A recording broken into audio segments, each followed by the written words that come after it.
السلام عليكم ورحمة الله وبركاته. حامدا ومصليا ومسلما وبعد. الحديث الخامس. পঞ্চম حديث عن أم المؤمنين أم عبد الله عائشة رضي الله تعالى عنها قالت: قال رسول الله صلى الله عليه وسلم: من أحدث في أمرنا هذا ما ليس منه فهو رد. رواه البخاري ومسلم. وفي رواية لمسلم: من عمل عملا ليس عليه أمرنا فهو رد. 40 النبوية ইমাম নববী লিখিত 40 হাদিসের আজকের পঞ্চম হাদিসের থেকে দার্স দেওয়া হচ্ছে। উম্মুল মুমিনিন, মুমিনদের মা, উম্মে আব্দুল্লাহ, আব্দুল্লাহর মা আয়েশা রাদিয়াল্লাহু তাআলা আনহা থেকে বর্ণিত, তিনি বলেন যে রাসূলুল্লাহ সাল্লাল্লাহু আলাইহি ওয়াসাল্লাম বলেছেন, মান আহদাসা ফি আমরিনা হাযা, মান যে ব্যক্তি, আহদাসা ইহদাস নতুন করে কোনো জিনিস তৈরি করা, আহদাসা যে ব্যক্তি ইহদাস করলো, নতুন করে কোনো কিছু আবিষ্কার করলো, তৈরি করলো, ফি আমরিনা হাদা আমাদের এই বিষয়ে, মানে ফি আমরিনা আই ফি শরিয়াতিনা আও ফি দীনিনা, আমাদের শরিয়ার ভিতরে, আমাদের দ্বীনের ভিতরে যে ব্যক্তি নতুন কিছু তৈরি করলো, মা লাইসা মিনহু যা নেই, মা মানে যা, লাইসা নয়, মিনহু ইসলামের থেকে, অর্থাৎ যেটা দ্বীনের অন্তর্ভুক্ত নয়, দ্বীনের ভিতরে নাই, এমন জিনিস নতুন করে যে কেহ তৈরি করলো, ফাহুয়া রদ্দুন, সে প্রত্যাখ্যাত। রদ্দুনটা মাজদার, মাজদার কখনো মাবনি লিল ফাইল, ফাইলের অর্থে হয়, কখনো মাফউলের অর্থে, এখানে মাফউলের অর্থে ফাহুয়া রদ্দুন আই ফাহুয়া মারদুদুন, মানে সেটা প্রত্যাখ্যাত বা সেটা অগ্রহণীয়। ফাহুয়া মানে সে যা আবিষ্কার করলো সেটা হতে পারে, অথবা ফাহুয়া রদ্দুন মানে ওই লোকটাই প্রত্যাখ্যাত, অর্থাৎ যে এরকম করবে তাকে প্রত্যাখ্যান করা হবে, এটা হতে পারে। আর একটা হচ্ছে তার মানে তার তৈরি করা জিনিস যেটা নতুন আবিষ্কার করবে, সে যে কেউই করুক, সেটা প্রত্যাখ্যাত হবে, অগ্রহণযোগ্য হবে, ইসলামে তা গ্রহণযোগ্য হবে না। আর এটা হলো বুখারীর রওয়ায়াত। মুসলিমের রওয়ায়াতে আরেকটা হাদিস আছে অন্য শব্দে, সেখানে আছে এরকম: মান আমিলা আমালান, মান আমিলা আমালান যে ব্যক্তি আমল করলো এমন কোন আমল, লাইসা আলাইহি আমরুনা যার উপরে আমাদের আমর, আমাদের দ্বীন বা আমাদের শরিয়াত প্রতিষ্ঠিত নয়, আমাদের দ্বীন, আমাদের শরিয়াত যার উপরে প্রতিষ্ঠিত নয়, এমন কোন আমল যে ব্যক্তি করলো, ফাহুয়া রাদ্দুন, সেটা প্রত্যাখ্যাত। এই হাদিসটি আমরা আগেও আলোচনা করেছিলাম শুরুর দিকে, যে দুইটা হাদিস ইসলামের দুইটা মৌলিক বিষয়কে বর্ণনা করে। একটা হচ্ছে ইন্নামাল আমালু বিন্নিয়াত, যেটাকে বলেছিলাম মিজানু আমালিল কুলুব, কলবের আমলের মাপার যন্ত্র। আর এই হাদিসটা হচ্ছে মিজানু আমালিল জাওয়ারিহ, বাহ্যিক আমল, অঙ্গ প্রত্যঙ্গের মাধ্যমে যে আমলগুলো করা হয়, চাই কওলি হোক চাই ফি'লি হোক, সেই হাদিসগুলোর মাপার যন্ত্র মিজান হচ্ছে এই হাদিসটা। এই হাদিসটি মূলত আসলুম মিন উসুল দ্বীন, দ্বীন ইসলামের মৌলিক যে নীতিমালা রয়েছে, একটা নীতিমালার একটা মূল নীতি। আমরা ব্যাখ্যা একটু পরে আসছি, আগে কিছু শব্দের বিশ্লেষণ করে যাচ্ছি।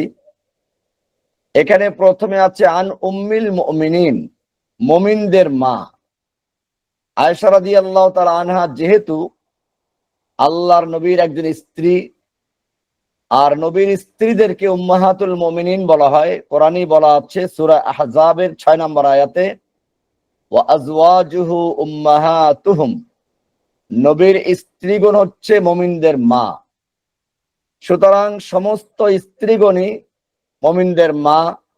আয়েশা রাদিয়াল্লাহু তাআলা আনহা যেহেতু আল্লাহ নবীর স্ত্রীদের অন্যতম, অতএব তার নামের সঙ্গে লাগানো হয়েছে উম্মিল মুমিনিন, মুমিনদের মা।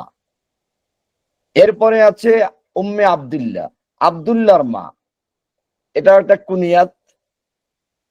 আব্দুল্লাহর মা যদি বলতে হয় তাহলে আব্দুল্লাহ নামে তার কোনো সন্তান ছিল কিনা। এখানে কোন কোন মুহাদ্দিসিনদের কারো কারো বক্তব্য হচ্ছে যে হ্যাঁ, আয়েশা রাদিয়াল্লাহু তাআলা আনহার একটা বাচ্চা হয়েছিল অসম্পন্ন, তো যেটা জীবিত ছিল না। এই বাচ্চা যেহেতু অসম্পন্ন হলেও তিনি নাম রেখেছিলেন আব্দুল্লাহ, সেই হিসাবে উম্মে আব্দুল্লাহ বলা হচ্ছে আব্দুল্লাহর মা। অন্য মুহাদ্দিসিনদের ব্যাখ্যা হচ্ছে যে না, আয়েশা রাদিয়াল্লাহু তাআলা আনহার কোনো সন্তান হয়ই নাই, অসম্পন্ন না, সম্পন্ন না, জীবিত না, মৃত্যু না। তাহলে তিনি উম্মে আব্দুল্লাহ হলেন কি করে, আব্দুল্লাহর মা হলেন কি করে? সেটা হলো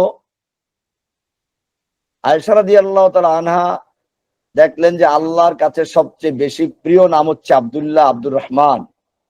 সেই হিসাবে তিনি নিজের নামের সঙ্গে আব্দুল্লাহ লাগাবার চেষ্টা করেছেন উম্মে আব্দুল্লাহ। আর উম্মুন আবুন এগুলো যদিও মা বাপ এই অর্থে আসে, অনেক সময় এগুলো ভিন্ন অর্থেও আসে। যেমন আমরা বলে থাকি, আরব দেশে বলে এই যে বর্তকাল, অর্থাৎ আমাদের দেশে যেটাকে বলা হয় মালটা, এটা একটা আছে নাভির মতো দেখা যায়, মানুষের নাভির মতো, ওটাকে বলা হয় আবু সুররা। এই আবু মানে সুররার বাপ না, এটা হচ্ছে সুররাওয়ালা, নাভিওয়ালা। আমরা বিশিষ্ট সাহাবী আবু হুরায়রা থেকে হাদিস পড়ে থাকি। আবু হুরায়রা মানে বিড়ালের বাপ। এই বিড়ালের বাপ মানে কিন্তু আসলে বিড়ালের বাপ না, এখানে আবু মানে হচ্ছে বিড়ালওয়ালা। এই আবুন শব্দটা দেখলেই আমরা বাপ বলি, বিষয়টা ওরকম না। আবুনটা বিভিন্ন অর্থে আসে। এরকম আয়েশা রাদিয়াল্লাহু তাআলা আনহা ও নিজের নামের সঙ্গে উম্মুল মুমিনিনের পরে আবার উম্মে আব্দুল্লাহ যে বলা হলো, আব্দুল্লাহর মা, এটা এরকমই যে আল্লাহর বান্দা, আব্দুল্লাহ নামটা প্রিয়, সেই হিসেবে তিনি ওই কুনিয়াতটা গ্রহণ করেছেন। এরপরে যেটা বলা আছে সেটা হচ্ছে আয়েশা রাদিয়াল্লাহু তাআলা আনহা। এটা আয়েশা রাদিয়াল্লাহু তাআলা আনহার মূল নাম, যেটা আমরা সকলেই জানি। তিনি আবু বকর রাদিয়াল্লাহু তাআলা আনহুর মেয়ে। আল্লাহর রাসূল সাল্লাল্লাহু আলাইহি ওয়াসাল্লাম তাকে তার 7 বছর বয়সে বিয়ে করেছেন এবং 9 বছর বয়সে তার সঙ্গে বাসর করেছেন। এবং আয়েশা রাদিয়াল্লাহু তাআলা আনহার থেকে এই উম্মাহ অনেকগুলো হাদিস, অনেক ইলম, অনেক ফিকহ অর্জন করেছে। সেজন্য আয়েশা রাদিয়াল্লাহু তাআলা আনহাকে বলা হয় এই উম্মতের মেয়ে মুহাদ্দিস এবং মেয়ে ফকিহদের মধ্যে অন্যতম। এরপরে শব্দটা আছে মান আহদাসা ফি আমরিনা হাযা মা লাইসা মিনহু ফাহুয়া রাদ। মান এখানে শর্তের জন্য আসছে, যে ব্যক্তি। আহদাসা এটা ফেলে শর্ত, যে ব্যক্তি হাদাস করলো, নতুন ভাবে কোনো জিনিস প্রবেশ করালো বা তৈরি করলো, এটা শর্ত। কি হবে তার? ফাহুয়া রাদ, জবাবে শর্ত। এটা এখানে ফা নিয়ে আসছে, জন্য শর্তের জবাবে যদি জবাবের শর্তটা জুমলায় ইসমিয়া হয় তাহলে ফা দিয়ে শুরু করা ওয়াজিব। এখানে ফাহুয়া মুবতাদা, হুয়া মুবতাদা, রদ্দুন খবর, মুবতাদা খবর মিলে জুমলা ইসমিয়া খবরিয়া, সেই হিসাবে ফাটা আনা জরুরি ছিল, এজন্য ফাহুয়া রাদ বলেছেন। এখানে ফাহুয়া রদ্দুনের ভিতরে রদ্দুন শব্দের অর্থ মারদুদের অর্থে। মারদুদ মানে যা প্রত্যাখ্যাত, বিতাড়িত, অগ্রহণযোগ্য। অর্থাৎ যদি কোনো ব্যক্তি ইসলামের মধ্যে ইহদাস করে। ইহদাস মানে আহদাসা আই আওজাদা শাইআন লাম ইয়াকুন, এমন কোন কিছু সে আবিষ্কার করলো, উদ্ভাবন করলো, নতুন করে তৈরি করলো যা ইসলামে ছিল না, এমন কিছু তৈরি করলো। কোথায় তৈরি করলো? ফি আমরিনা আই ফি দীনিনা ওয়া শরিয়াতিনা, আমাদের দিন আমাদের শরিয়াতের মধ্যে প্রবেশ করালো। মা লাইসা মিনহু আই মা লাম ইয়াশরাহু আল্লাহু ওয়া রাসূলুহু, যেটা আল্লাহ এবং আল্লাহর রাসূল শরিয়া আকারে আমাদেরকে দেন নেই, শরিয়ার অন্তর্ভুক্ত না, এমন জিনিস যারা আমাদের শরিয়া আমাদের দিনের ভিতরে প্রবেশ করালো, ফাহুয়া রাদ্দুন, সেটা প্রত্যাখ্যাত, এটা ইসলামে গ্রহণযোগ্য হবে না, যত ইখলাসের সঙ্গে করুক, যত যাই করুক। কেননা আল্লাহ সুবহানাহু ওয়া তাআলা একদিকে যেমন ইখলাসের আদেশ করেছেন, যে কোনো কাজ করতে হলে ইখলাসের সঙ্গে খালেস নিয়াত করতে হবে আল্লাহকে সন্তুষ্ট করার জন্য, আল্লাহর আদেশ পালন অর্থে, যেটা আমরা সূরা বাইয়িনার 5 নম্বর আয়াতে দেখতে পাই, ওয়ামা উমিরু ইল্লা লিয়াবুদুল্লাহা মুখলিসিনা লাহুদ্দীন হুনাফা। এছাড়া সূরা জুমারের 2 নম্বর আয়াতে বলা আছে আলা লাহুদ্দীনুল খালিস, সঙ্গে সঙ্গে এটাও বলা আছে খালেস হলেই চলবে না, ইসলামে যা আছে তাই থাকতে হবে, নতুন কিছু তৈরি করা যাবে না। কোরআনে বলা আছে ওয়ামাই ইয়াবতাগি গায়রাল ইসলামে দীনান, যে ব্যক্তি দিন হিসাবে ইসলাম ছাড়া অন্য কিছু তালাশ করবে, ইসলামে যা নাই এমন জিনিস তালাশ করবে, ফালাই ইউকবালা মিনহু, তার থেকে কিছুই গ্রহণযোগ্য হবে না, ওয়া হুয়া ফিল আখিরাতি মিনাল খাসিরিন, সে আখিরাতে ক্ষতিগ্রস্তদের অন্তর্ভুক্ত হবে। সূরা আলে ইমরান 85 নম্বর আয়াত।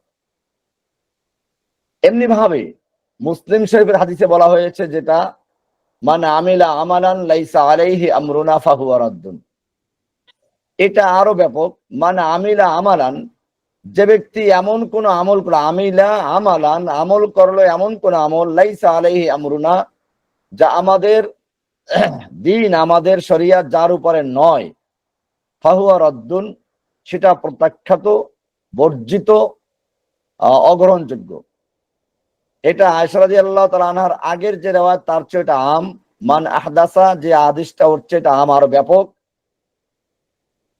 অর্থাৎ এখানে মান আমিলা আমালান, যে ব্যক্তি এমন কোন আমল করলো যা আমাদের শরীয়তে নাই, সেটা চাই ইবাদত হোক, চাই মুআমালা হোক, অথবা অন্য কিছু হোক, যা আল্লাহ বা আল্লাহর রাসূলের আনিত দিনের মধ্যে অন্তর্ভুক্ত নয়, সেটা গ্রহণ করা যাবে না।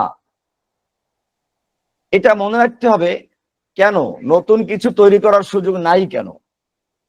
এর কারণ হচ্ছে আল্লাহ সুবহানাহু ওয়া তাআলা কোরআনে স্পষ্ট বলেছেন, আল ইয়াউমা আকমালতু লাকুম দীনাকুম, আজকে আমি তোমাদের জন্য তোমাদের দিনকে আকমালতু, মোকাম্মাল করে দিয়েছি, পরিপূর্ণ করে দিয়েছি, সম্পন্ন করে দিয়েছি। এবারে আকমালতু পরিপূর্ণ করা বা সম্পন্ন করা কাকে বলে?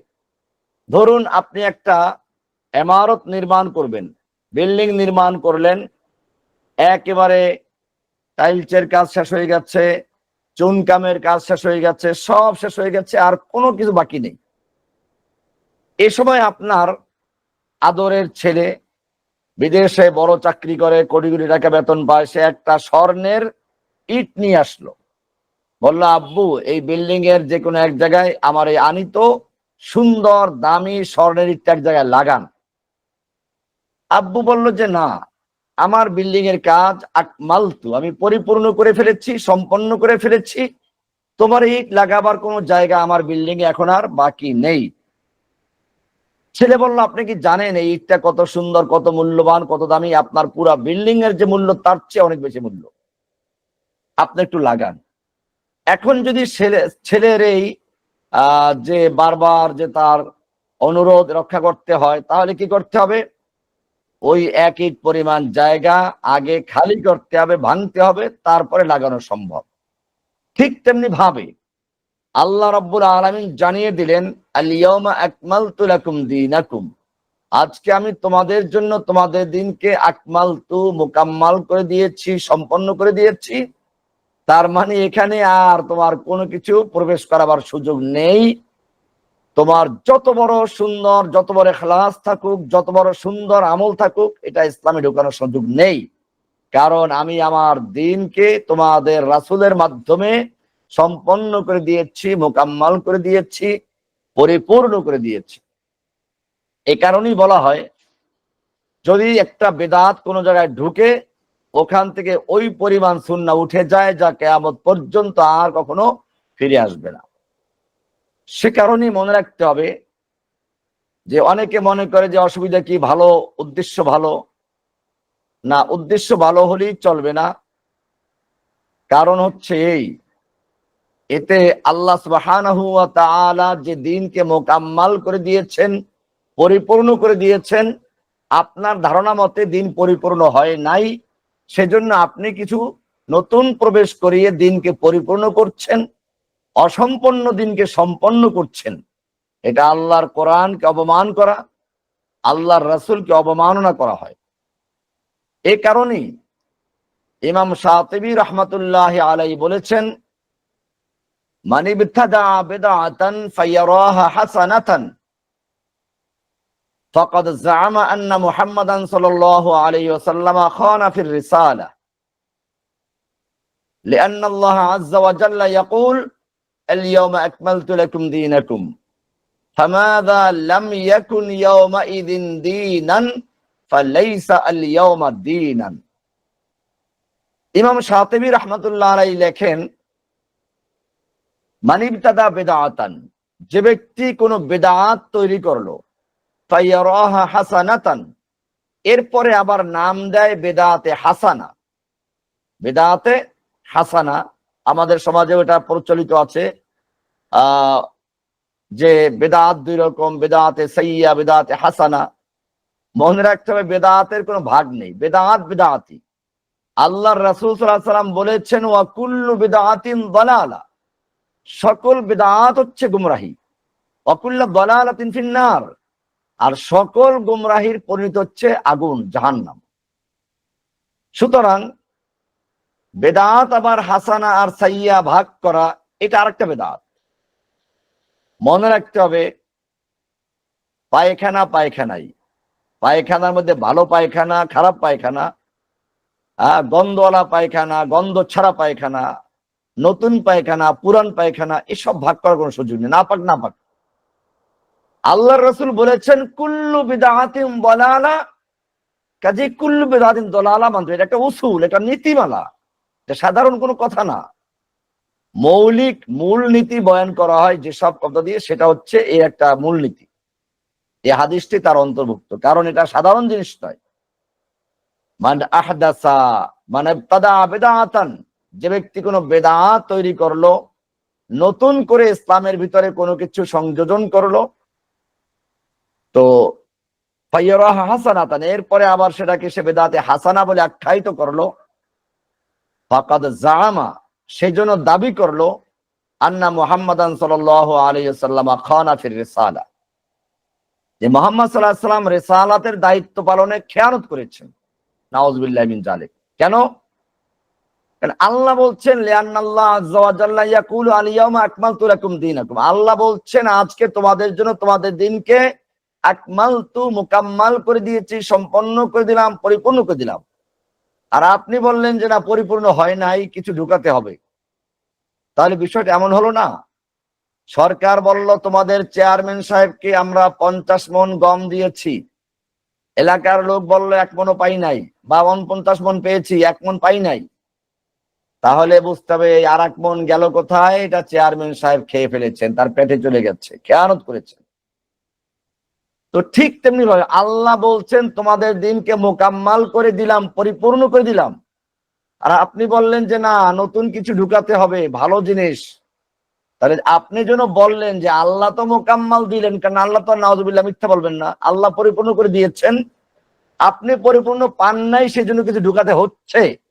তাহলে মাঝখানে এই আপনি পেলেন না, আল্লাহ দিলেন, আপনি পান নাই, নতুন ঢুকাতে হচ্ছে, তাহলে মাঝখানে আপনি খেয়ানতকারী বানাইলেন কাকে? আল্লাহর রাসূলকে, নিশ্চয় আল্লাহর রাসূলকে। কাজে আপনি জানেন না যে আপনি আপনার অজান্তে আল্লাহর নবীর মহাব্বতের দাবিও করেন, কিন্তু আপনি আপনার প্রিয় নবীকে খেয়ানতকারী হিসেবে আখ্যায়িত করছেন, কারণ আপনি নতুন কিছু ঢুকাচ্ছেন।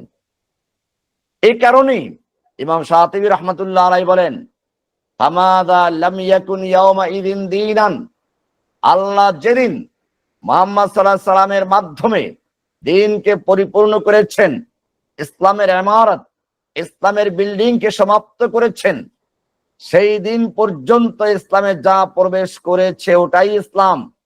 আর ওই দিন পর্যন্ত যা ইসলামে প্রবেশ করতে পারে নাই, দিন ইসলাম হিসাবে ছিল না, সেটা আজকেও দিন হিসেবে বিবেচিত হবে না, কিয়ামত পর্যন্ত সেটা দিনের অন্তর্ভুক্ত হবে না।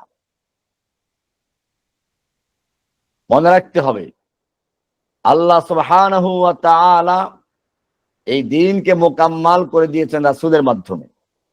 এরপরে বলেছেন, ওয়া আন্না হাযা সিরাতী মুস্তাকিমান ফাত্তাবিউহু, এটাই হচ্ছে আমার সিরাত, আমার রাস্তা, যা মুস্তাকিম মানে একেবারে সরল সোজা সহজ। ফাত্তাবিউহু, তোমরা এটাকে অনুসরণ করো। ওয়ালা তাত্তাবিউস সুবুলা, খবরদার তোমরা অনেকগুলো রাস্তা, ওই যে বিচ্ছিন্ন আঁকাবাঁকা রাস্তা, এগুলো অনুসরণ করতে যেও না। ফাতাফাররাকা বিকুম আন সাবিলিহি, জেনে রাখবে তা তোমাদেরকে আল্লাহর রাস্তা থেকে বিচ্যুত করে ফেলবে, বিচ্ছিন্ন করে ফেলবে। সূরা আনামের 113 নম্বর আয়াত। আপনারা জানেন এই হাদিস আয়াতের ব্যাখ্যা আল্লাহর রাসূল সাল্লাল্লাহু আলাইহি ওয়াসাল্লাম একটা সোজা দাগ দিলেন, সোজা দাগ। আব্দুল্লাহ বিন মাসউদ থেকে বর্ণিত, খাত্তালানা রাসূলুল্লাহ সাল্লাল্লাহু আলাইহি ওয়াসাল্লাম খাত্তান মুস্তাকিমা, আল্লাহর রাসূল সাল্লাল্লাহু আলাইহি ওয়াসাল্লাম আমাদেরকে বুঝানোর জন্য, আমাদের বুঝাবার উদ্দেশ্যে প্রথমে একটা সোজা দাগ দিলেন, খাত্তান মুস্তাকিমান। সুম্মা খাত্তা খুতুতান আন ইয়ামিনিহি ওয়া খুতুতান আন শিমালিহি, এরপরে ওই সোজা দাগের ডানে বামে অনেকগুলো দাগ দিলেন। এরপরে মাঝখানের দাগে হাত রেখে বললেন, হাদা সাবিলুল্লাহ, এই মাঝখানের সোজা দাগটা হচ্ছে আল্লাহর রাস্তা। ওয়াহাদিহিস সুবুল, আর এই যে রাস্তাগুলো ডানে বামে অনেক রাস্তা, সুবুলুশ শায়াতিন, এগুলো হচ্ছে শয়তানের রাস্তা। আলা কুল্লি সাবিলিন মিনহা শাইতান, এই রাস্তাগুলোর প্রত্যেকটা রাস্তার মুখে মুখে এক একটা শয়তান বসে আছে। যখনই কোনো ব্যক্তি সিরাতে মুস্তাকিম দিয়ে হাঁটতে থাকে, চলতে থাকে, কোরআন সুন্নাহর পথে চলতে থাকে, তখনই ওই যে রাস্তার মুখে মুখে শয়তান বসে আছে, বলে এইখানে ঢুকো, এইখানে ঢুকো, এই দরবারে যাও, ওইটা করো, এইটা করো, এইভাবে এক একটা দরবারে ঢুকিয়ে দেয় এবং কোরআন সুন্নাহর সঠিক পথ থেকে তাকে দূরে সরিয়ে দেয়। এই জন্য মনে রাখবেন, শয়তানের কিছু কৌশল আছে। যখন একটা লোক সারা জীবন সরকারি চাকরি করেছে, ঘুষ খেয়েছে, সুদ খেয়েছে, মিথ্যা বলেছে, ধোঁকাবাজি করেছে, প্রতারণা করেছে, জাতির ধ্বংস করেছে, বুড়ো হয়ে গেছে, এখন সন্তানের কাছে কোনো মূল্য নাই, নাতি নাতনির কাছে মূল্য নাই, তখন গিয়ে মসজিদে গিয়ে বসে পড়ে। তখন শয়তান তাকে ধোঁকা দিবে কিভাবে? কারণ সে তো একেবারে এখন জীবনের সব কিছু করে শেষ করে তওবা করতে এসেছে। তো তাকে শয়তান কিভাবে ধোঁকা দেয়, এটাকেও শয়তানকে জিজ্ঞেস করলো। শয়তান বলল যে এটা খুব সহজ কাজ।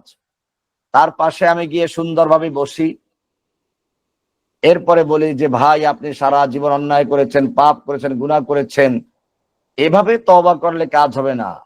আপনি দেওয়ানবাগের হুজুর আছেন, আশিকে রাসূল, আট্রসির পীর সাহেব আছেন, মাইজভান্ডারি দরবারে যান, এসব জায়গায় গিয়ে আপনি আল্লাহর ওলিদের মাধ্যমে আল্লাহকে বলেন, তাহলে ঠিক হয়ে যায়, আপনার আল্লাহ তাআলা হেদায়েত দিবেন।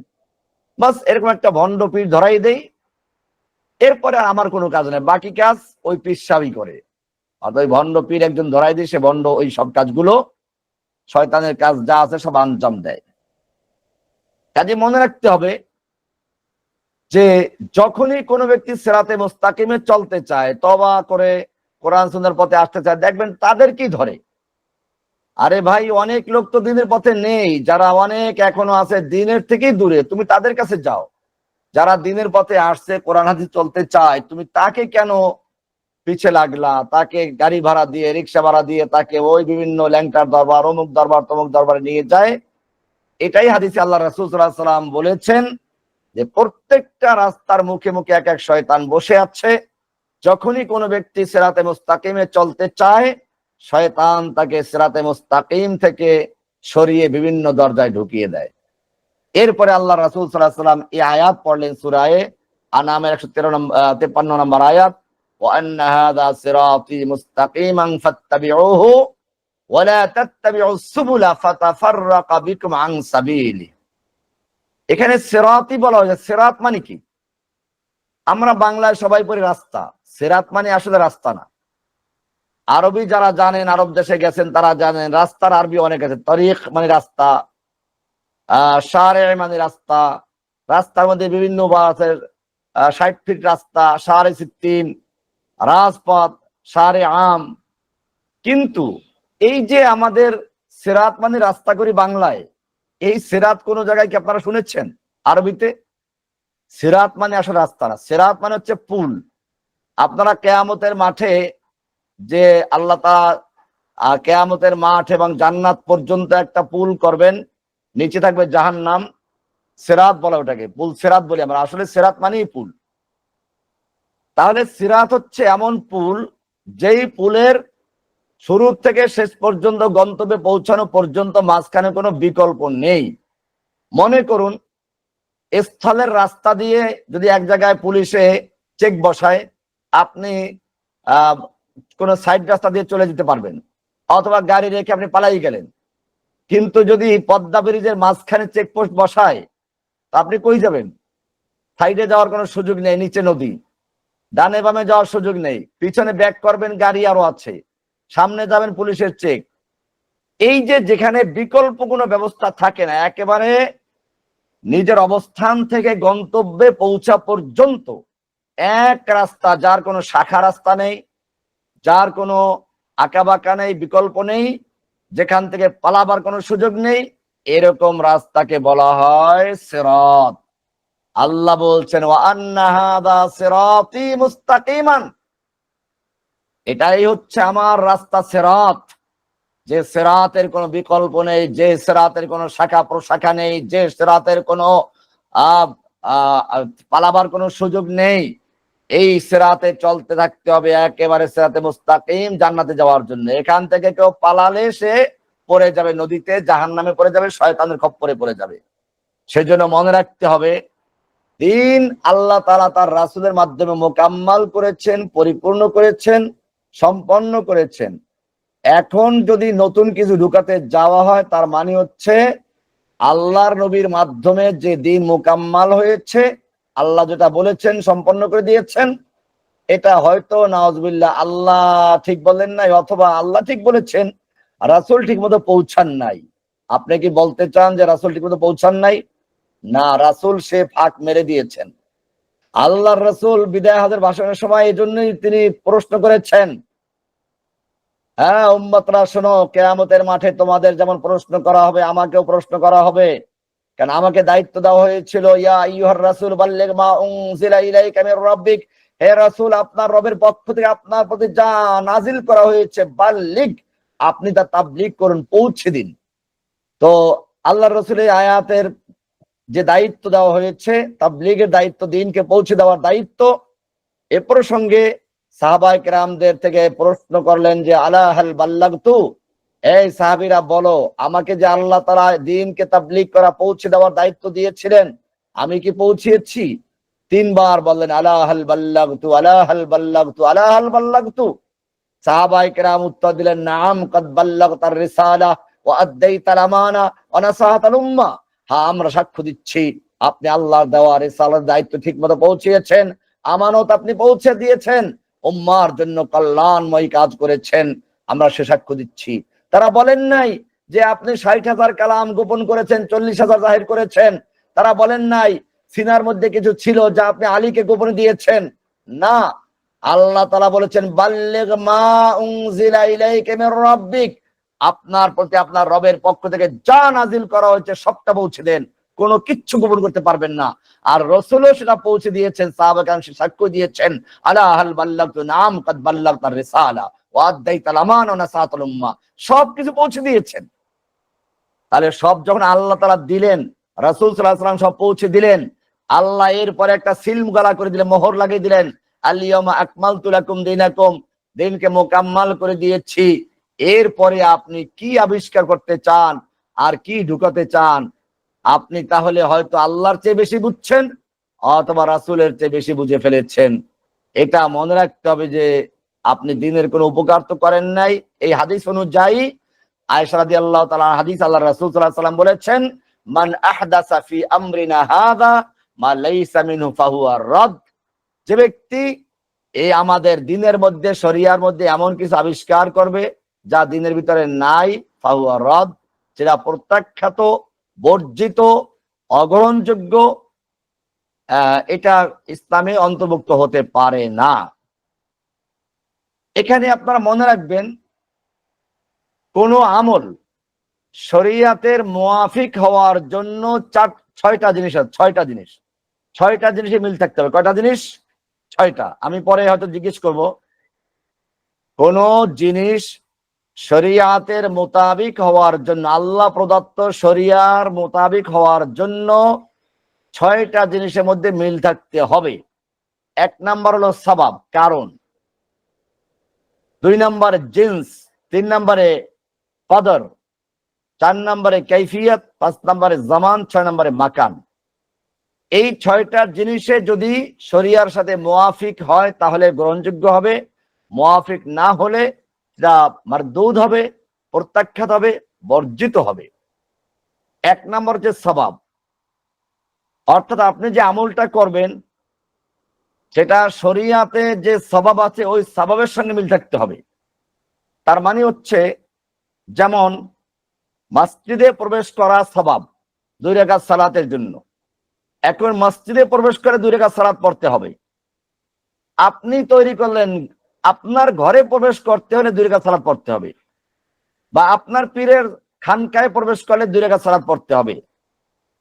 তাহলে 2 রাকাত সালাত ভালো জিনিস, কিন্তু সওয়াবটা ভিন্ন। আল্লাহ এটাকে আল্লাহ রাসূল সাল্লাল্লাহু আলাইহি ওয়াসাল্লাম এটাকে সুন্নাহ করেছেন মসজিদে প্রবেশ করলে পরে। মসজিদ হলো সওয়াব, আপনি আপনার ঘরটাকে সওয়াব বানান, এটা হবে না, এটা মারদুদ। যদিও সালাত ভালো জিনিস, কিন্তু আপনার সওয়াবটা ভালো নাই, এই কারণে এটা প্রত্যাখ্যাত। এটা সওয়াব মানে যে কারণে আপনি ইবাদতটা করবেন সে কারণটা শরীয়তের মোতাবেক হতে হবে।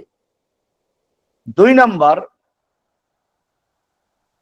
আমলটা শরীয়তের মোতাবেক হতে হবে ফিল জিন্স, জিন্সের মধ্যে। জিন্স মানে শরিয়ত যে জাতীয় জিনিসকে, জিন্স মানে ধরন, প্রকৃতি, যেই জিনিসটাকে আল্লাহ তাআলা ইবাদত আকারে ঘোষণা করেছেন ওই জিন্স থেকে করতে হবে, ভিন্ন জিন্স করলে হবে না। মনে করুন কোরবানি করা একটা ইবাদত, আল্লাহর হুকুম হচ্ছে কোরবানি করবেন উট দিয়ে, গরু দিয়ে, ছাগল দিয়ে, ভেড়া দুম্বা ইত্যাদি দিয়ে। আপনি কোরবানি করলেন ঠিকই, কিন্তু ঘোড়া দিয়ে। তো ঘোড়া দিয়ে কোরবানি করার কথা বলা হয় নাই। সুতরাং এখন যদি আপনি ঘোড়া দিয়ে কোরবানি করেন তাহলে শরিয়াতে যেই জিন্স বা যেই জাতের জিনিসকে ইবাদত আকারে গ্রহণ করেছে আপনি ওই জিন্সের থেকে বের হয়ে গেছেন, জিন্স মিলে নাই, কাজে আপনারটা মারদুদ হয়ে যাবে, বাতিল হয়ে যাবে, যেহেতু শরিয়াতের জিন্সের খেলাফ হয়ে গেছে, পরিপূর্ণ হয়ে গেছে। আপনি যদি ঘোড়ার গোশত জবে করেন এজন্য যে ঘোড়ার গোশত সাদকা করবেন তা করতে পারেন, কিন্তু কোরবানি হিসেবে ঘোড়া দিয়ে কোরবানি করা যাবে না। এমনি খেতে পারেন। ঘোড়ার গোশত ইসলামের যখন জিহাদের কাজ চলতো তখন যেহেতু এরা যুদ্ধের বাহন, সেই সময় ঘোড়া জবাই করা নিষেধ করা হয়েছিল, কারণ ঘোড়া জবাই করে সব খেয়ে ফেললে যুদ্ধ করবে কি দিয়া। এখন বর্তমান যুগে তো জেহাদ তো নাই, ঘোড়া দিয়ে ঘোড়ার দৌড় করা হয়, বিনোদন করা হয়। এজন্য আমার খেয়াল ঘোড়া সব জবাই করে খেয়ে ফেলাটাই ভালো, অস্তিত্ব না রাখাটাই ভালো। হ্যাঁ, যারা মুজাহিদিন তারা ঘোড়া পালবেন, কারণ কিয়ামত পর্যন্ত ঘোড়ার ললাটে কপালে বরকত লেখা আছে। সেজন্য ঘোড়া পালা ভালো জিনিস, উদ্দেশ্য যদি হয় আল্লাহর দ্বীনকে বুলন্দ করার জন্য, নিষেধ না। কিন্তু বর্তমান সময়ে ঘোড়াগুলোকে অপব্যবহার করা হচ্ছে। ঘোড়ার প্রশংসা কোরআনে আছে, একটা সূরাই আছে, বলে আদিয়াতে দবহা ফাল মুরিয়াতে কদহা ফাল মুগীরাতে সুবহা ফাআসারনা বিহি নাকা ওয়াসাতনা বিহি জামা। কি সুন্দর করে আল্লাহ ঘোড়ার প্রশংসা করেছেন। আর সেই ঘোড়া দিয়ে এখন আমরা ঘোড়ার দৌড় দেই, আর ওই যে পার্কে অথবা ওই যে সি বিচ গুলোতে ঘোড়া দিয়ে আনন্দ ফুর্তি করি, তো এগুলো আমার খেয়াল এরকম ঘোড়াগুলো জবাই করে খেয়ে ফেলাটাই ভালো। যাই হোক, আমি বলছিলাম যে ইবাদত গ্রহণযোগ্য হওয়ার জন্য দ্বিতীয় যে শর্ত তা হচ্ছে জিনসের দিক থেকে শরিয়ার মুআফিক হতে হবে। যেমন বললাম যে কোরবানি দেওয়ার জন্য যে পশুর জিন্স নির্ধারণ করা হয়েছে, ওই জিন্স বাদ দিয়ে আপনি যদি অন্য জিন্স দিয়ে করেন, ঘোড়া দিয়ে কোরবানি করলেন, সেটা কোরবানি হবে না।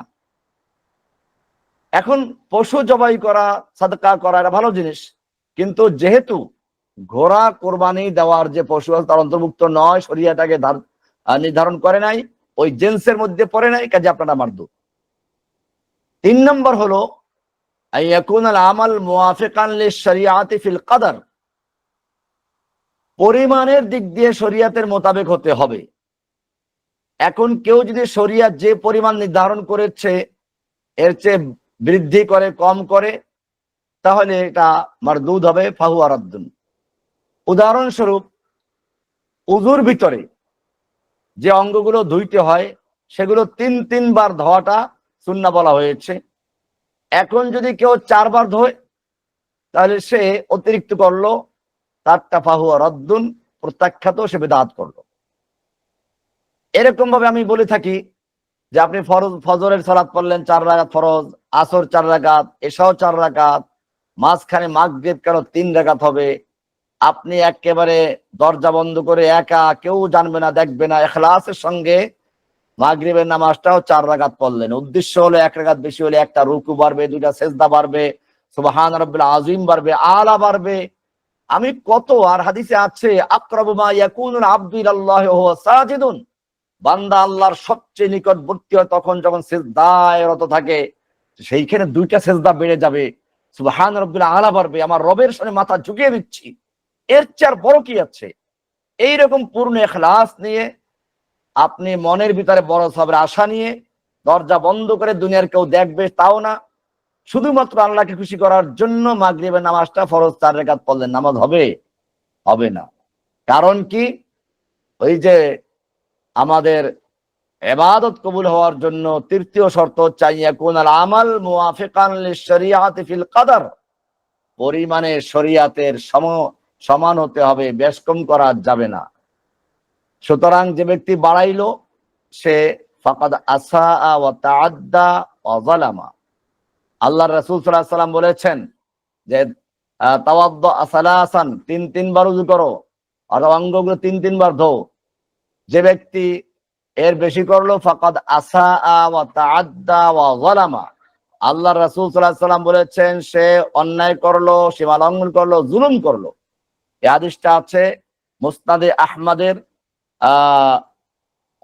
আল মুকসিরিনের ভিতরে 6684 নম্বর হাদিস, নাসাইর কিতাবুত তাহারাত বাবুল ইতিদাই ফিল উযু এর 140 নম্বর হাদিস, আর ইবনে মাজাহর কিতাবুত তাহারাত ও সুনানিহা এখানে বাবু মা জা ফিল কসদ ফিল উযু ওয়া কারাহাতিত তাআদ্দি ফিহি এর 422 নম্বর হাদিস।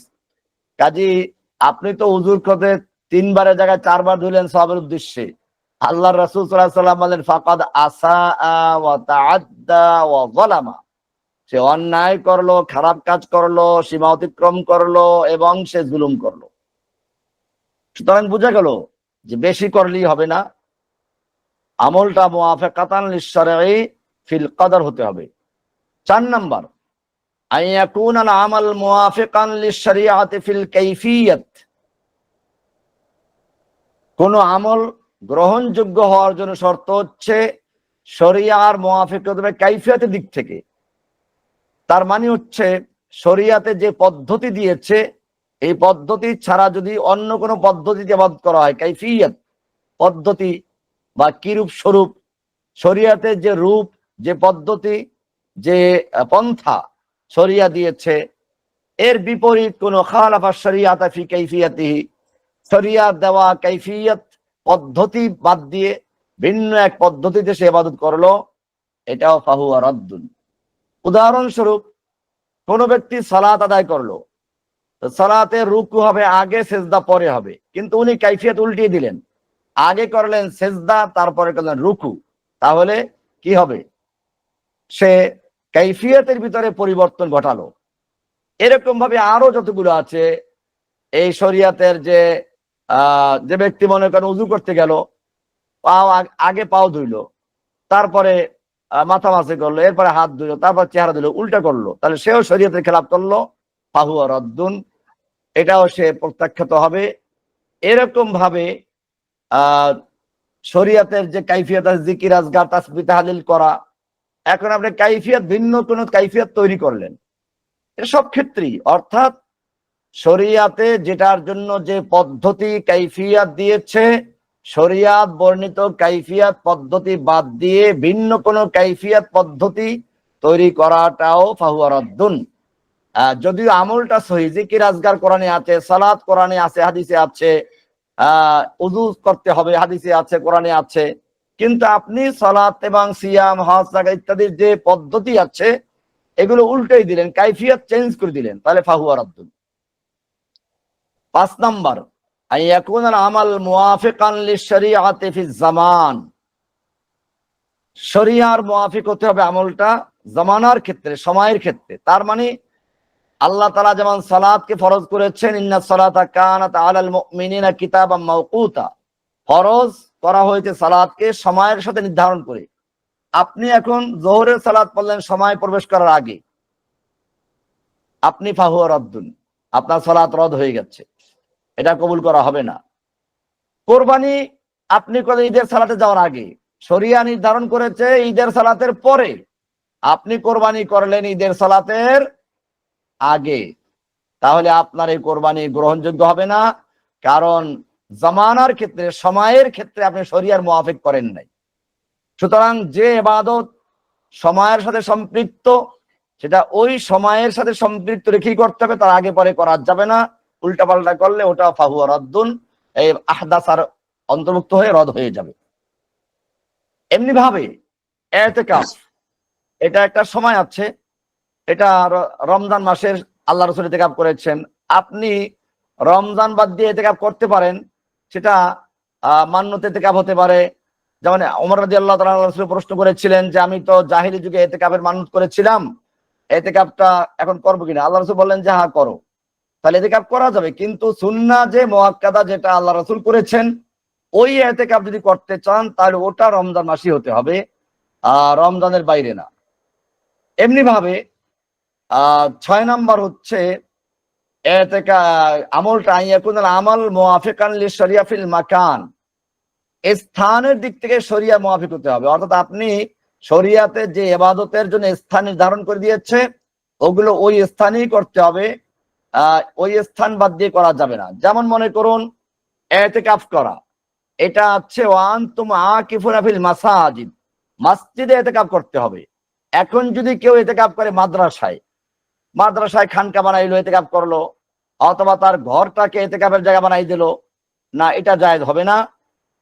আমি দেখেছি অনেকে জেলখানাতে রমজানের শেষ দশকে ইতিকাফ করেন রুমের ভিতরে, তো এটা আপনি ইবাদত করতে পারেন, খালওয়া করতে পারেন, এটাকে সুফিদের পরিভাষায় খালওয়াত বলা হয়, নির্জন ইবাদত করা বলা যায়, সেটা করতে পারেন, কিন্তু এটাকে ইতিকাফ নাম দেওয়া যাবে না। জেলখানার ভাইরা যদি আমার এই বক্তব্য আপনাদের কানে যায় তো ভালো করে শুনবেন, যে আপনারা যে রমজান মাসের শেষ দশকের জেলখানার রুমের ভিতরে ইতিকাফ করেন, এটা ওই ইতিকাফ বলে গণ্য হবে না, এটাকে খালওয়া বলা হয়, নির্জন বা তাখাল্লি লিল ইবাদা, ইবাদতের জন্য নির্জন বাস বলা যেতে পারে, এটাকে ইতিকাফ বলা যাবে না, কারণ ইতিকাফটা মসজিদে। সুতরাং যে ইবাদত কোন মাকানের সাথে খাস, ওটা ওই মাকানেই করতে হবে। ইতিকাফ মসজিদের সাথে খাস, হজের কাজগুলো নির্দিষ্ট কিছু জায়গার সাথে খাস, আপনি তওয়াফ করা, এটা বাইতুল্লাহর সাথে খাস, আপনি পীর সাহেবের মাজারকে তওয়াফ করলেন বা পীর সাহেবের খানকাকে তওয়াফ করলেন, এগুলো জায়েজ নেই। এই 6টা জিনিস হলো যে কোনো ইবাদত, যে কোনো আমল যদি আপনি কি করতে চান, শরিয়ার মুওয়াফিক করতে চান, ইহদাসের অন্তর্ভুক্ত না করতে চান, তাহলে এই 6টা উসুল আপনাকে মেনে চলতে হবে। তাহলে ইনশাআল্লাহ আশা করা যায় যে আপনার ইবাদতটা সুন্নাহ মোতাবেক হবে, বেদাতের মধ্যে পড়বে না। আর যদি মনে করেন আপনি এই 6 শর্ত বাদ দিয়ে মন গড়া করেন, তাহলে সেটা তো ইবাদত তো হবেই না, ফাহুয়া রদ্দুন, এটা প্রত্যাখ্যাত হবে, এটা বর্জিত হবে। এখানে আমরা একটা জিনিস মনে রাখবো, সেটা হচ্ছে যে ইবাদতের ক্ষেত্রে আয়েশা রাদিয়াল্লাহু তাআলা আনহার ওই মুসলিমের যে রাওয়ায়াতটা আছে সেখানে বলা আছে মান আমিলা আমালান লাইসা আলাইহি আমরুনা ফাহুয়া রাদ। এখানে যেটা আছে যে শরিয়াতে যেটা ছিল না এমন যদি যেটা আল্লাহ এবং আল্লাহ রাসূল আদেশ করেন নাই সেটা রদ। এটা ইবাদতের ক্ষেত্রে পরিষ্কার, কারণ ইবাদতের মধ্যে প্রথম উসুল হচ্ছে আল মানা, মানে যে কোনো ইবাদত করা হারাম, যে কোনো ইবাদত হারাম হাত্তা ইয়াকুমা দালিলুন আলা মাশরুইয়াতিহা, যতক্ষণ না শরিয়াতে বৈধতার দলিল পাওয়া যাবে। অর্থাৎ ইবাদত তার আসল হচ্ছে নিষেধ, আনুগত্য কারো করা যাবে না। এখন শরিয়াতে দলিল দ্বারা যেটা যেটা করার অনুমোদন হয়েছে সেগুলো করা যাবে। এটা হলো ইবাদতের ক্ষেত্রে।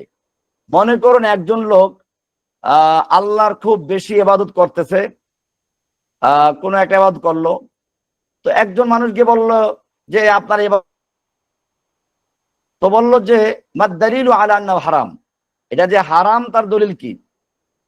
তো হারামের দলিল চাওয়া যাবে না, কারণ শরিয়াতের সব ইবাদতই হারাম, বরং যেগুলো দলিল আছে সেগুলো হালাল। অর্থাৎ হালাল হইতে হলে, বৈধ হইতে হলে, মশরু হইতে হলে দলিল লাগবে। তাহলে যে ব্যক্তি বলল যে তোমার ইবাদতের দলিল, মানে ইবাদতটা নিষেধ, এখন যদি দলিল দিতে পারে তা হালাল হবে, দলিল দিতে না পারলে হালাল না, ওটা বাদ। অর্থাৎ শরিয়াতের ইবাদতের ক্ষেত্রে আসল হচ্ছে আল আসলু ফিল ইবাদাতি আল মানউ ওয়াল হাযার হাত্তা ইয়াকুমা দালিলুন আলা আন্নাহা মাশরুআ। আর অন্যান্য ইবাদত যেগুলো আছে, ইবাদত ছাড়া অন্য যে বিষয়গুলো আছে, মানে খাওয়া দাওয়া ইত্যাদি, সেইগুলোর ক্ষেত্রে গায়রুল ইবাদাত ফাল আসলু ফিহা আল হিল্লু, তার আসল হচ্ছে হালাল হওয়া, চাই সেটা আয়ান হোক আমাল হোক, সেগুলোর আসল হচ্ছে হালাল। যেমন মনে করুন একজন একটা পাখি ধরে আনলো, পাখি ধরে আনলো, আপনি বললেন যে এই পাখি খাওয়া যাবে না, তো আপনাকে বলতে হবে তাহলে দলিলটা হারাম যে তার দলিল কি? কারণ এখানে যে ধরে নিয়ে আসছে সে হালাল মনে করছে, ওইটাই ঠিক। কারণ মানে আয়ানের ক্ষেত্রে পশু পক্ষী বা যত জিনিসপত্র আছে এর ক্ষেত্রে আসল হচ্ছে হালাল, হারাম করতে হলে দলিল লাগবে। এখন আপনি দলিল দেন যে এই পাখিটা খাওয়া হারাম, তাহলে হারাম হবে। কারণ আল্লাহ কোরআনে বলেছেন হুয়াল্লাযী খালাকালাকুম মা ফিল আরদি জামিআন, সূরা বাকারা 29 নম্বর আয়াত। আল্লাহ তাআলা তোমাদের জন্য জমিনে যা কিছু সবকে তোমাদের জন্য সৃষ্টি করেছেন, কাজে সব খাওয়া হালাল যতক্ষণ না হারামের দলিল পাওয়া যাবে।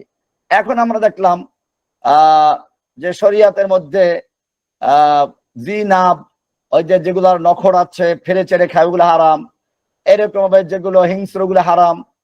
যেগুলো হারাম হওয়ার দলিল আছে ওগুলো হারাম, হারাম হওয়ার দলিল নাই আল আসলু ফিল আয়ানি আল মুবাহাত, সেগুলো হালাল। এরকম ভাবে আমাদের ক্ষেত্রেও যে গায়রুল ইবাদত, অন্যান্য কাজ, ইবাদত ছাড়া অন্য যে কাজগুলো আছে পেশাগত কাজ, যেমন দর্জিগিরি করা, এই মনে করেন চুল কাটা, নাপিতগিরি করা, এই রিক্সা চালানো, সাইকেল চালানো, মোটর সাইকেল চালানো, এগুলো হচ্ছে কাজ। যে কোনো কাজের আসল হচ্ছে হালাল। গায়রুল ইবাদাত আল আসলু ফিহা আল হিল্লু, এর মূলনীতি হচ্ছে হালাল। এখন আপনি ঘরের কাজ করেন হালাল, গাড়ির কাজ করেন হালাল, লেবাস পোশাকের কাজ করে হারাম, গার্মেন্টসের কাজ করে হালাল, যে কোনো দুনিয়াবি কাজ সবই হালাল যতক্ষণ পর্যন্ত হারামের দলিল না পাওয়া যাবে। এগুলো হচ্ছে মূলনীতি। তাহলে ইবাদতের ক্ষেত্রে আসল বা মূলনীতি হচ্ছে ইবাদত সব হারাম, ইল্লা তবে যেগুলো শরিয়াতের মাশরুইয়াত আছে, দলিল আছে, ওগুলো হালাল। আর অন্যান্য জিনিস সব হালাল, যেগুলো নিষেধ আছে সেগুলো ছাড়া, নিষেধের দলিল লাগবে। এ হলো কতগুলো মূলনীতি। তো আজকে আমরা একটা ইসলামের মৌলিক যে হাদিসগুলো আছে, মূল নীতিগুলো আছে, যেগুলোর উপরে ইসলামের নীতিমালা নির্ধারণ করা নির্ভর করে, তার মধ্যে একটা গুরুত্বপূর্ণ হাদিস নিয়ে আলোচনা করলাম। আয়েশা রাদিয়াল্লাহু তাআলা থেকে মান আহদাসা ফি আমরিনা হাযা মা লাইসা মিনহু ফাহুয়া রাদ। যদি আপনাদের এর উপরে কোনো আলোচনা থাকে, প্রশ্নকে আলোচনা করবেন, প্রশ্ন করবেন। প্রশ্ন আমাদের যে ভাই নিয়ন্ত্রণ করছেন, আপনার ওনার কাছে লিখিত আকারে করবেন। উনি যেটা মুনাসিব মনে করেন সেগুলো আমরা উত্তর দিব। যেগুলো অপ্রাসঙ্গিক বা শুধুমাত্র আমার ওই কি করা হয়, আমাকে উত্তেজিত করার জন্য বা খেপানোর জন্য বা শুধুমাত্র কাউকে ঘায়েল করার জন্য এরকম প্রশ্ন করা কাম্য নয়। আর করলে উত্তর দেওয়া হবে না, সময় নষ্ট করার জন্য আপনি বরং ক্ষতিগ্রস্ত হবেন। জি, আসসালামু আলাইকুম রাহমাতুল্লাহি ওয়া বারাকাতুহু। শেখ হ্যাঁ কেমন বলেন। আছেন? আলহামদুলিল্লাহ, জি বলেন। হুজুর, আমরা কি বাংলা নববর্ষ বা জন নববর্ষ কি পালন করতে পারবো, বা 31 এই সব যে শেষ দিন এই উৎসব কি পালন করতে পারবো এজ এ মুসলিম হিসেবে? জি, প্রথম বিষয় হচ্ছে আল্লাহ রাসূল সাল্লাল্লাহু আলাইহি ওয়াসাল্লাম যখন মদিনায় হিজরত করলেন, তখন মদিনাবাসী বছরে 2 দিন একত্র হতো, আনন্দ খেলাধুলা করত। আল্লাহ রাসূল সাল্লাল্লাহু আলাইহি ওয়াসাল্লাম জিজ্ঞেস করলেন, মা হাদানিল ইয়াওমানি তালআবুনা ফীহিমা, এই যে বছরে তোমরা 2 দিন হচ্ছে খেলাধুলা করছো, এটা কি? তারা বলল যে কুন্না নালআবু ফিল জাহিলিয়াতি ফীহিমা, আমরা এই 2 দিনে আমরা জড়ো হয়ে আনন্দ ফুর্তি করে আসছি যুগ যুগ থেকে। এই নাইরুজ আর ফাইরুজ এগুলো ছিল নববর্ষ, ওদের ওই সময়কার নববর্ষই ছিল এগুলো। তো আল্লাহ রাসূল সাল্লাল্লাহু আলাইহি ওয়াসাল্লাম বললেন, ইন্নাল্লাহা ক্বাদ আবদালাহুমা বিখাইরিন মিনহুমা ঈদুল আযহা ওয়া ঈদুল ফিতর। আল্লাহ তাআলা তোমাদের এই বছরের 2টা আনন্দকে অন্য 2টো দিনের চেয়ে ভালো 2টো দিন দিয়ে পরিবর্তন করে দিয়েছেন। এই 2টো দিন হচ্ছে আযহা, ঈদুল ফিতর। সুতরাং মনে রাখতে হবে যে মুসলিমদেরকে আল্লাহ সুবহানাহু ওয়া তাআলা ওই যে আকমালতু লাকুম দীনাকুম, দিন পরিপূর্ণ, সেখানে বিনোদন, আনন্দ, উৎসব এর সুযোগ দেওয়া আছে। সেটা শরীয়তে যেভাবে দেওয়া আছে একজন মুসলিমের সেভাবেই করতে হবে, এর বাইরে করার কোনো সুযোগ নেই। সুতরাং এটাকে ইসলামের ব্যানারে করা বা এখানে স্বতঃস্ফূর্তভাবে একেবারে আলেম ওলামাদের অংশগ্রহণ করাটা, আমার ব্যক্তিগত মত হচ্ছে আল্লাহ রাসূলের হাদিস দিয়ে, যেহেতু আল্লাহ রাসূল ওখানে মদিনায় দেখলেন যে তারা এগুলো করতো, আনন্দ উৎসব করতো, সেটাকে বাদ দিয়ে বললেন যে তার চেয়ে 2টা দিন যে আল্লাহ বদলাই দিয়েছেন, পরিবর্তন করে দিয়েছেন। আল্লাহ যেগুলো বদলে দিলেন, পরিবর্তন করে দিলেন, এরপরে আল্লাহ তাআলার সেই পরিবর্তন করা জিনিসগুলোকে, বাদ দেওয়া জিনিসগুলোকে আবার আমরা ফিরিয়ে আনবো সেই জাহিলি যুগের মতো, এটা আমার কাছে গ্রহণযোগ্য নয়। আল্লাহু আলাম। জি, আসসালামু আলাইকুম ওয়া রাহমাতুল্লাহ। ওয়ালাইকুম আসসালাম ওয়া রাহমাতুল্লাহ। জি বলুন। শেখ ভালো আছেন? আলহামদুলিল্লাহ, আপনি ভালো আছেন? জি আলহামদুলিল্লাহ। আমার প্রশ্ন হচ্ছে যে আহলুস সুন্নাহ ওয়াল জামাআহ এর বিপরীত আহলুল বিদআহ, তো শুধু কি আমলি বেদাতের আকীদাগত বেদাতের কারণেই আহলুস সুন্নাহ ওয়াল জামাআহ থেকে বের হয়, নাকি আমলি বেদাতের কারণেও আহলুস সুন্নাহ ওয়াল জামাআহ থেকে বের হয়? আমলগুলো 2 রকম, একটা হচ্ছে ইজতিহাদি আমল, অর্থাৎ যার হাদিস আছে বা কোরআন সুন্নাহর দলিল আছে, ইজতিহাদের কারণে বিভিন্ন মতামত হয়, যেটা ফুকাহায়ে কেরামদের বেলা যেটা ঘটেছে, অর্থাৎ যারা কোরআন সুন্নাহ মোতাবেক মাসআলা বের করতে গিয়ে আমলের পদ্ধতির মধ্যে বিভিন্ন পদ্ধতি হয়ে গেছে, সেইটা ভিন্ন বিষয়। আর একটা হচ্ছে যার কোনো দলিল নেই, নতুন করে একটা শরিয়াত তৈরি করলো, ওটা তো সারা আলাম মিনাদ দ্বীনে, ওটা সে যেন আল্লাহ যে শরিয়া দেন তার পরিবর্তে নিজের শরিয়া দিয়ে আল্লাহর আসনে বসেছে। এটাই কোরআনে বলা আছে, ইত্তাখাযু আহবারাহুম ওয়া রুহবানাহুম আরবাবাম মিন দুনিল্লাহ, তারা তাদের আহবান রহবানদেরকে আল্লাহর পরিবর্তে রব বানিয়ে নিয়েছে। কোরআনে বলা আছে, আমলাহুম শুরাকাউ শারাউ লাহুম মিনাদ দ্বীনি মা লাম ইয়াযাম বিহিল্লাহ, তাদেরকে এমন কোন শোরাকা আছে যারা তাদের জন্য শরিয়া তৈরি করে দিয়েছে যা আল্লাহ অনুমোদন দেন নাই। এটা হচ্ছে আরেক ধরনের ইবাদত, অর্থাৎ যে ইবাদত গুলোর কোনো ভিত্তি নেই, অথবা কোরআন সুন্নাহ সমর্থন তো করেই না, উল্টা কোরআন সুন্নাহর বিপরীতে আছে। হালালকে হারাম করে দেওয়া, হারামকে হালাল করে দেওয়া, অথবা নতুন করে কোনো ইবাদত তৈরি করা, অথবা কোনো শিরিক বিদআত যুক্ত ইবাদত তৈরি করে দেওয়া, যেমন ওই যে গায়রুল্লাহ নামে মান্নত করা, কবরে সেজদা করা, এগুলো তো আমল। এখন আপনি যদি আমলের মধ্যে এগুলোকেও নিয়ে আসেন, এগুলো শুধু আমল না, এগুলো শিরিক। তো এইগুলো অবশ্যই বেদাত না, বরং অনেক ক্ষেত্রে শিরিকের পর্যায়ে চলে যায়, অনেকগুলো শিরিকও আছে। আর যে আমলগুলো কোরআন হাদিসের ভিত্তিতে ফুকাহায়ে কেরাম ইস্তেমবাদ করতে গিয়ে, মাসআলা বের করতে গিয়ে ইখতিলাফ হয়েছে, কিন্তু সেগুলো শরিয়ার মূলনীতির আলোকে কোরআন সুন্নাহর বাহিরে না, অর্থাৎ মূলনীতি এসে সাংঘর্ষিক না, শুধুমাত্র কাইফিয়তের ভিতরে গিয়ে কোনো ইখতিলাফ হয়ে দলিল ভিত্তিক। সেখানে প্রত্যেকের কাছে দলিল আছে, এটা আমি বিস্তারিত কালকে আলোচনা করেছিলাম। বিস্তারিত দলিল আছে প্রত্যেকের কাছে। আপনি একটা হাদিস গ্রহণ করেছেন, উনি আরেকটা গ্রহণ করেছেন, ওনারটাও হাদিস ভিত্তিক, আপনারটা হাদিস ভিত্তিক। আপনি একটা হাদিসকে সহি মনে করেছেন, সেটা আমল করলেন, অন্যটাকে তাবিল করেছেন। আর অন্য ইমাম অন্যটাকে সহি মনে করেছে, আমলের যোগ্য মনে করেছে, আর আপনারটাকে সে তাবিল করেছে। তাহলে আপনি যেমন হাদিসের আমল করেছেন, ওই ইমামও আমল করেছেন। ইমাম আবু হানিফা রহমতুল্লাহ আলাই একটা আমলকে উনি হাদিস অনুযায়ী বেশি যুক্ত মনে করেছেন, উনি সেটা বলেছেন। আবার ইমাম শাফি রহমতুল্লাহ আলাই দেখলেন যে না, এটার চেয়ে ওইটা দলিলটা বেশি, বিপরীতটা দলিল বেশি, ওটা করেছেন, উনিও হাদিসের দ্বারাই দলিল পেশ করেছেন।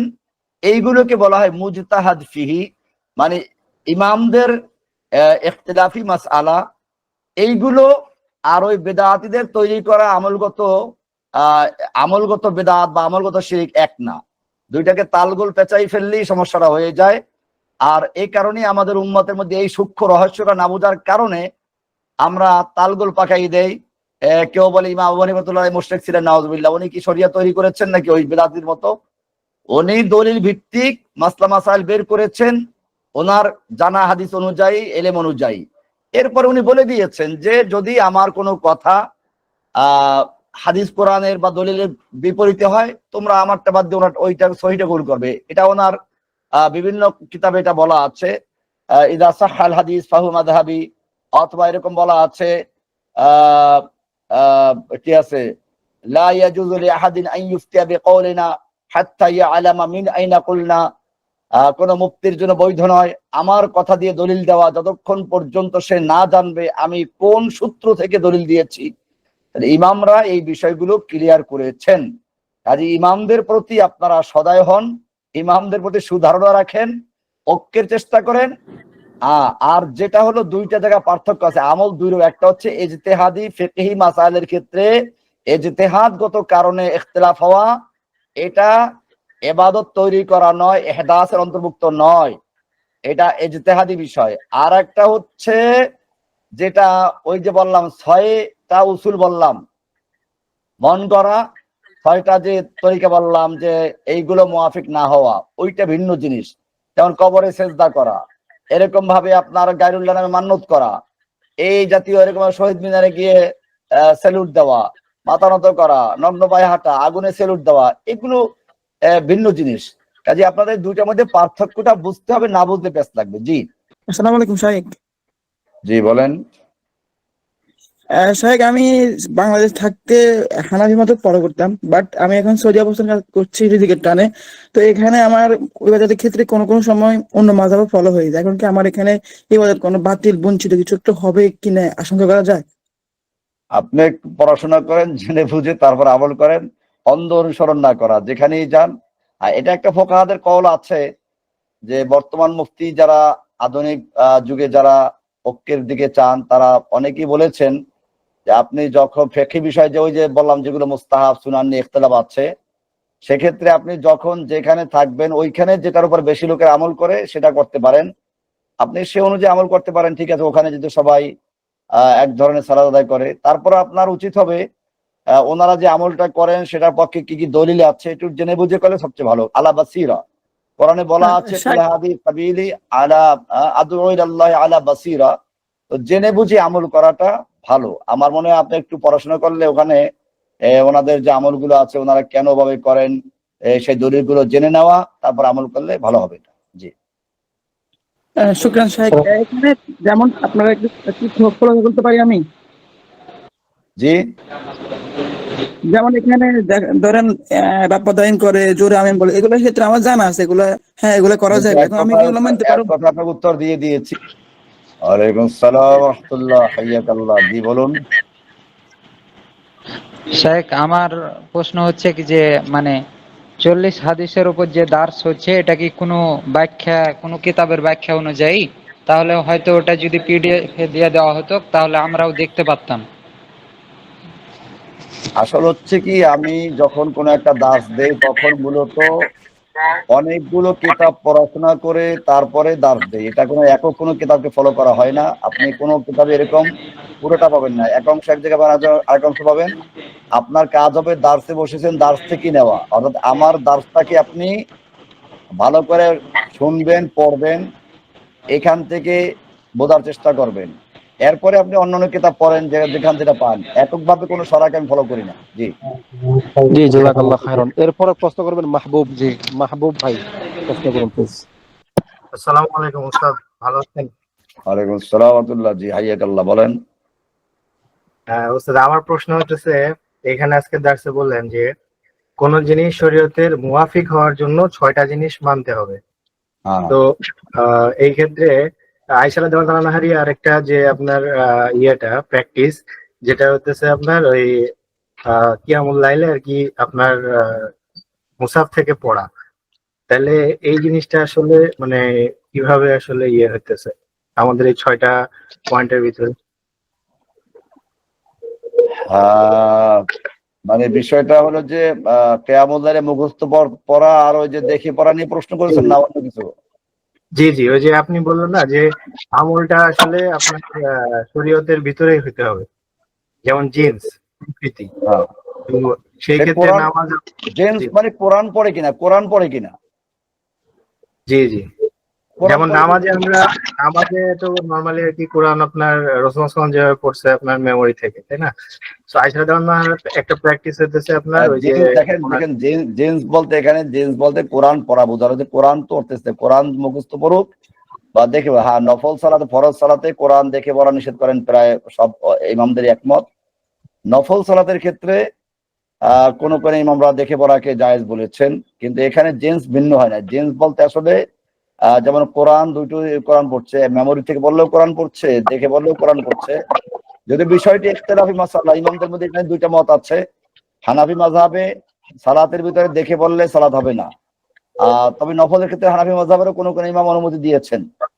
তো এটা এমনি ইমামদের মধ্যে ইখতিলাফি মাসআলা।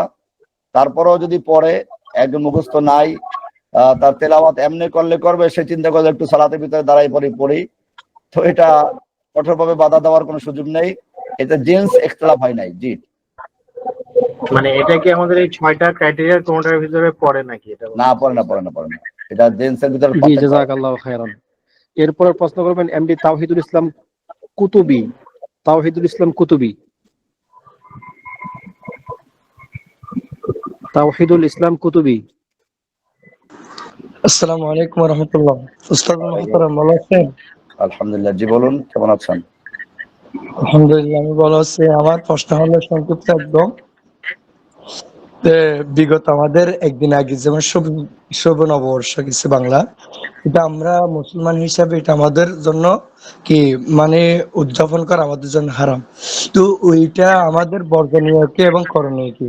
আর দ্বিতীয় প্রশ্ন হলো, আমরা সবাই মুসলমান হিসেবে সবাই আহলে সুন্নাত ওয়াল জামাত দাবি করি।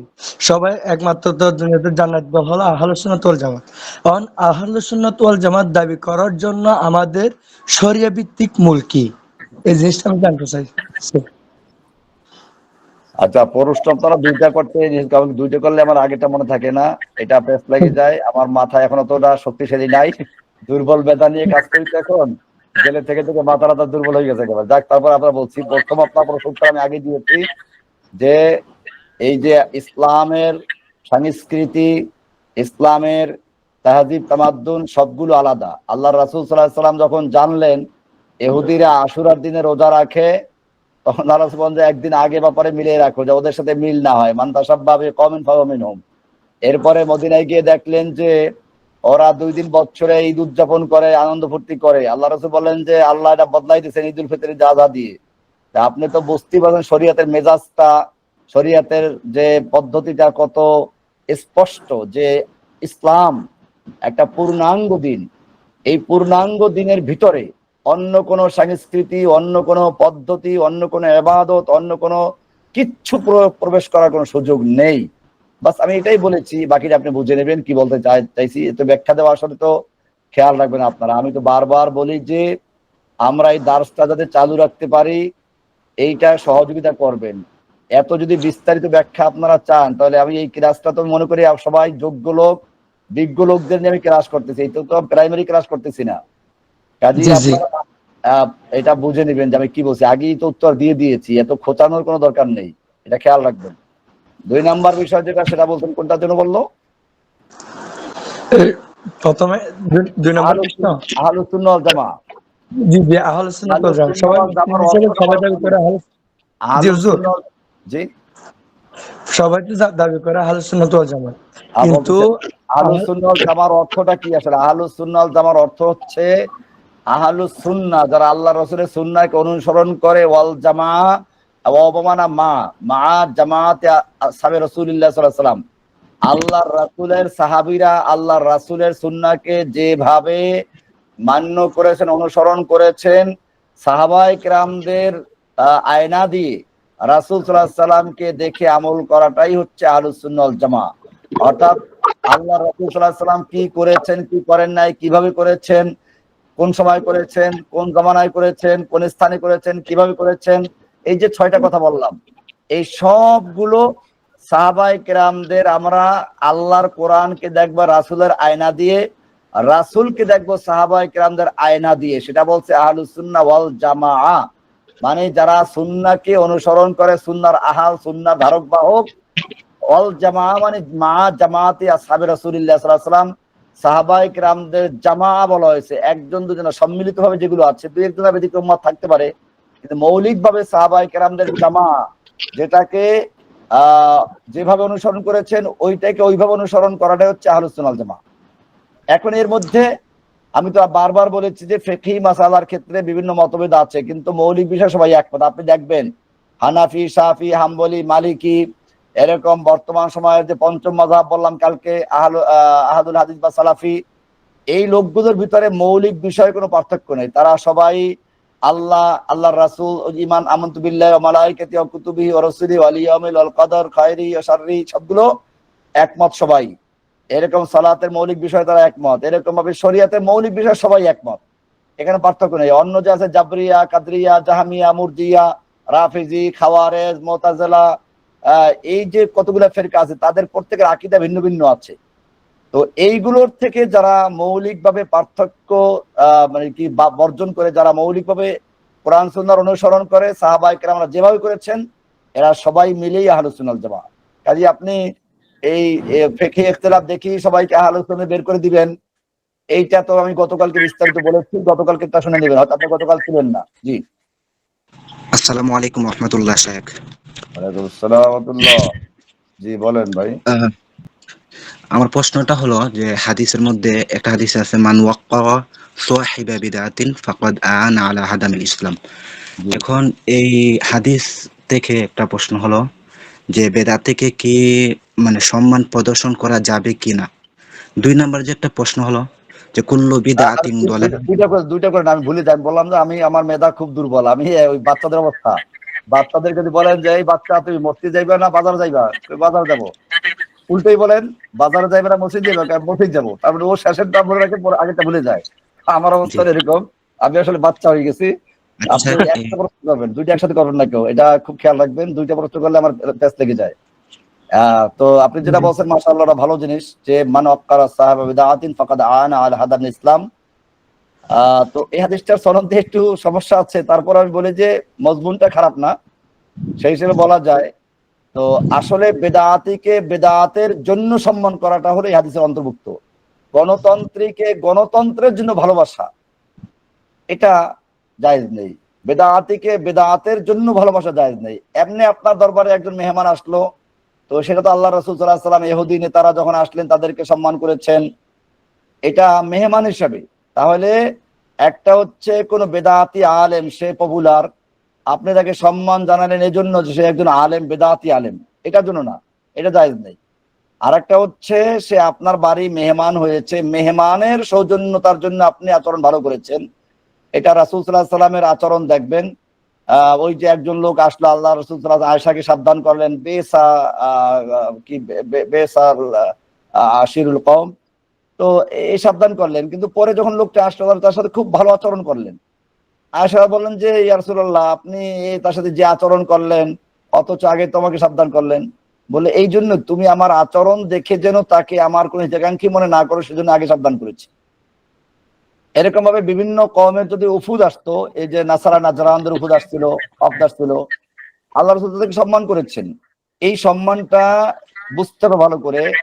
এই জন্য আমার কিতাবুল আকায়েদে লেখা আছে, গণতন্ত্রকে গণতন্ত্রের জন্য ভালোবাসা, বেদাতিকে বেদাতের জন্য ভালোবাসা। সে এই মাশাআল্লাহ গান গায়, সে এই মাজারের সংরক্ষণ করে, সে এই সুন্দর ভাবে নাচতে পারে, এই কারণে সম্মান করলাম। এইটা ওই হাদিসের অন্তর্ভুক্ত যে বেদাতিকে বেদাতের জন্য সম্মান করলে সে ইসলামকে ধ্বংস করার জন্য সাহায্য করলো।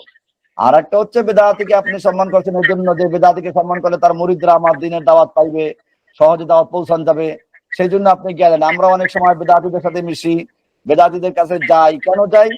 ওই বেদাতির কাছে গেলে বেদাতির মুরিদরা মনে করবে যে মাশাআল্লাহ হুজুর তো আমাদের কাছে আসে, তাহলে ওর কথা শোনা যায়, তাহলে ওরা দিনের দাওয়াত শুনবে। এইরকম যদি কোনো মাকসাদ থাকে তাহলে এটা অন্তর্ভুক্ত নয়। জি, আল্লাহ তাআলা আমাদের সকলকে দিনের জন্য কবুল করুন, বোঝার তৌফিক দান করুন। আমিন। সাল্লাল্লাহু তাআলা আলা নবিয়িনা মুহাম্মদ ওয়া আলা আলিহি ওয়া সাহবিহি আজমাইন। আসসালামু আলাইকুম ওয়া রাহমাতুল্লাহি তাআলা ওয়া বারাকাতুহু।